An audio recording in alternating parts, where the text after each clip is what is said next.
রাসূলের অপমানে যদি কাঁদে না তোর মন, মুসলিম নয় মুনাফিক তুই, রাসূলের দুশ্মন। ইন্ডিয়ার এক পুরোহিত রামগীর আমাদের নবী হজরত মোহাম্মদ সাল্লাল্লাহু আলাইহি সাল্লামকে নিয়ে আপত্তিজনক মন্তব্য করেছেন। বিজেপির এক নেতা বিধায়ক নিশীথ সেটা সমর্থন করেছেন।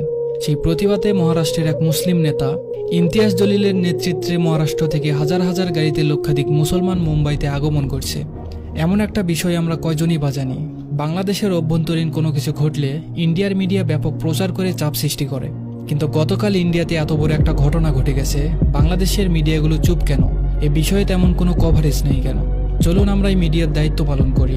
ভিডিওটা সবার কাছে শেয়ার করে পৌঁছে দিবেন। আমরা হয়তো মুম্বাই গিয়ে লং মার্চে অংশ নিতে পারবো না, কিন্তু নিজ নিজ অবস্থান থেকে প্রতিবাদ তো করতে পারবো। হে রাসূল, যারা আপনার ইজ্জতে আঘাত করে, এই দুনিয়ায় তার বেঁচে থাকার কোনো অধিকার নেই। আর আপনার অপমানে যে নীরব থাকে, সে আপনার উম্মত দাবি করার অধিকার নেই। শাতিমের একমাত্র শাস্তি শিরচ্ছেদ, সে তাওবা করলেও। ভারতের বুকে এমন কালিমার পতাকা উঠতে দেখে মনটা ভরে গেল। ভারত জয়ের স্বপ্ন আরো সুদৃঢ় হলো। এদেশে অচিরেই মুসলমান রাজ করবে ইনশাআল্লাহ।